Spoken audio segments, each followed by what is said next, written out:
Selamat pagi Bapak Ibu sekalian, puji dan syukur kita ucapkan kepada Tuhan Yang Maha Esa, di mana pada pagi hari ini kita masih diberi kesehatan.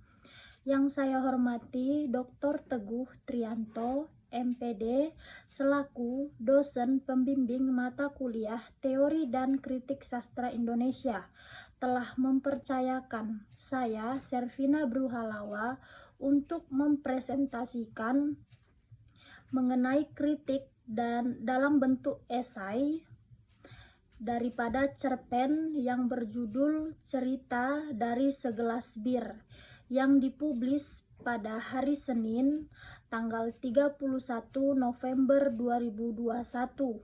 Untuk cerpen yang berjudul Cerita dari Segelas Bir ini yaitu diciptakan atau dituliskan oleh Agus Ainur Rojikin yang bertempat tinggal di Mendalan, Merakurak, Tuban.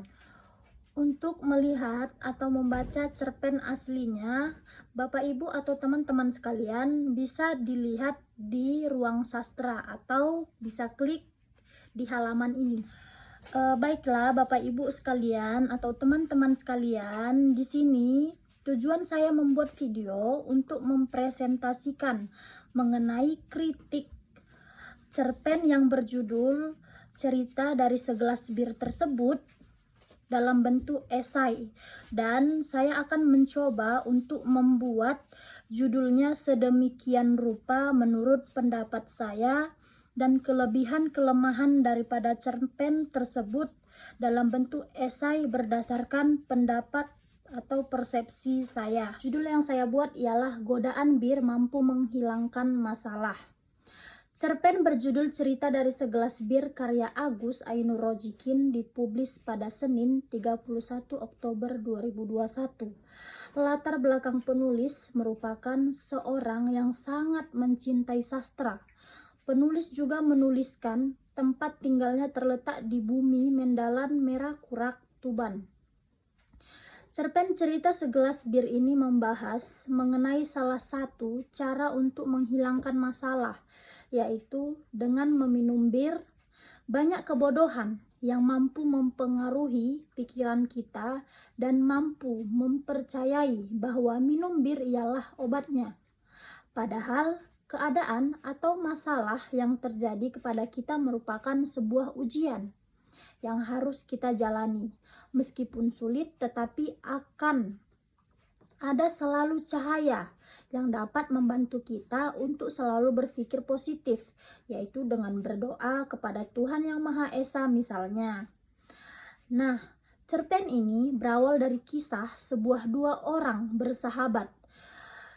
Tidak disebut namanya dan jenis kelaminnya, hanya saja mereka berlatar belakang yang berbeda, yakni sahabat yang satunya memiliki fasilitas yang cukup untuk dirinya, baik itu berupa rumah dan pekerjaan yang tergolong mampu.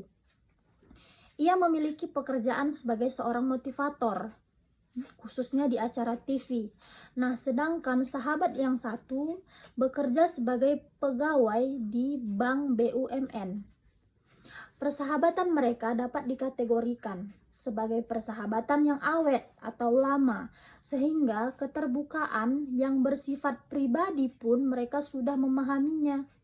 Sehingga sahabat yang bekerja sebagai pegawai Bank BUMN tadi, beliau berawal dari pergi ke rumah sahabat yang disebut sebagai motivator tadi untuk meminta masukan terhadap masalah yang dihadapinya. Ketika sampai di halaman rumah, duduk dan berbincanglah mereka. Ini pertama kali dirinya masuk ke rumah sahabatnya, karena dirinya merasa selama ini bertahun-tahun persahabatan masih dijunjung. Ini pertama kali dirinya masuk ke dalam rumah sahabatnya itu. Sesampainya di dalam, tak henti mata ini melihat seluruh isi dari rumah ini.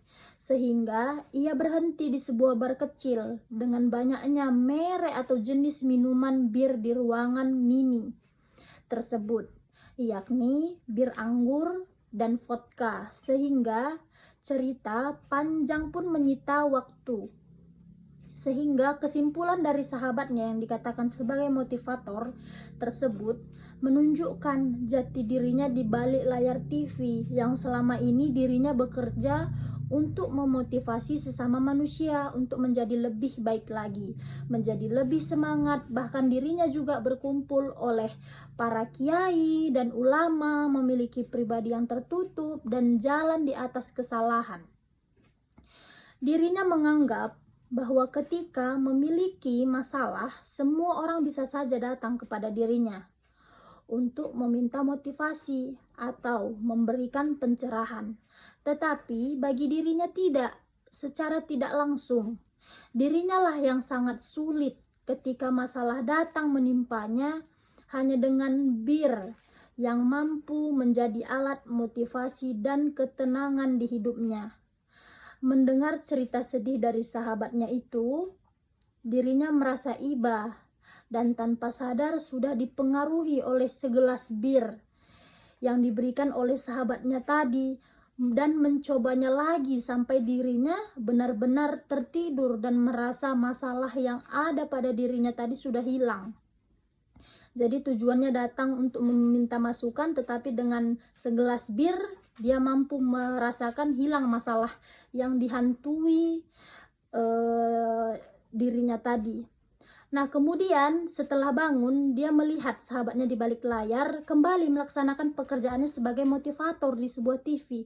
Dirinya tersadar bahwa setiap masalah bukan birlah yang mampu melepaskan masalah itu. Mungkin walaupun dengan demikian, dengan minum bir itu hanya bersifat sementara, tetapi ketika sebuah masalah itu datang, cobalah berdoa dan berserah kepada Tuhan untuk menyelesaikan masalah yang kita hadapi. Itu menurut sahabatnya yang kerja di bank BUMN tadi. Cerpen ini memiliki makna yang tajam, memiliki kesan yang dapat dipetik. Persahabatan kedua tokoh ini dapat diambil sisi positifnya, karena dalam keadaan apapun mereka masih tetap bersama. Kemudian dari arti sebuah persahabatan ini juga harus mampu saling memahami, saling mengerti, saling melengkapi, dan saling tolong menolong. Apapun yang terjadi, selalu bersama-sama dalam keadaan apapun, susah dan senang. Hanya saja sebagai seorang sahabat juga harus mampu memilah hal baik, hal positif yang dapat membawa kesejahteraan pribadi. Apapun masalahnya, doa ialah hal terpenting, karena doa merupakan interaksi atau komunikasi kita kepada Tuhan agar kita tetap berada di jalan yang benar. Ketahuilah, tidak mudah menjadi pribadi yang dapat memberikan pencerahan, semangat terhadap orang lain daripada pencerahan untuk menyemangati diri sendiri. Nah, kemudian cerpen ini memiliki gaya bahasa yang mudah dipahami. Meskipun menggunakan diksi atau pilihan kata untuk menambah keunikan atau ciri khas dalam bahasa yang digunakan di setiap kalimat pada penulisan cerpen ini. Kemudian cerpen ini menggunakan alur maju yang menceritakan kisah awal mereka hingga akhir cerita. Kemudian untuk isi cerpen ini menarik karena membahas kehidupan bersosial dengan penggunaan tutur kata dan bahasa yang mengikuti aturan dari kaidah bahasa Indonesia. Cerpen ini juga menggunakan sudut pandang orang ketiga karena pada tokoh dalam cerpen ini tidak menyebutkan nama, melainkan kata ganti orang dengan sebutan ia yang menandakan tokoh di dalam cerpen tersebut. Untuk karakter kedua tokoh tersebut baik dan saling membantu, hanya saja mudah terpengaruh dalam suatu hal yang negatif, yaitu mengenai sibir tadi atau minuman keras tadi, yang mampu meracuni pikiran mereka untuk salah melangkah dalam menghadapi masalah. Kemudian untuk latar diceritakan secara keseluruhan di rumah sahabatnya yang bekerja sebagai motivator, dan untuk waktunya memungkinkan mulai dari pagi, siang, sore, malam karena tidak begitu dijelaskan. Tidak hanya itu, suasana pada cerpen ini cukup menyedihkan dan menegangkan. Kekurangan cerpen ini masih sedikit ada, yaitu dari segi penulisan kata atau abjadnya. Kemudian terdapat pada kata pengulangan di. Adapun lainnya, kesalahan peletakan kata yang seharusnya digabung namun dipisahkan. Cerpen ini masih tergolong penulisan baru, sebab publisnya juga masih sangat amat baru sekali. Namun semoga cerpen ini banyak diminati untuk dibaca sebagai sumber pengetahuan. Jadi demikianlah Bapak Ibu, cerpen atau kritik dalam bentuk esai menurut saya. Semoga dengan adanya pembahasan dari kritik dalam bentuk esai yang saya presentasikan bisa menjadi pembaharuan, kemudian informasi baru, kemudian untuk menjadi atau untuk menambah wawasan baru kepada Bapak Ibu untuk lebih juga mengenal berbagai cerpen yang baru dipublis ataupun yang sudah lama-lama dipublis, untuk kita revitalisasikan atau kita angkat kembali agar cerpen-cerpen yang sudah selama ini dituliskan, dipubliskan tidak terkubur.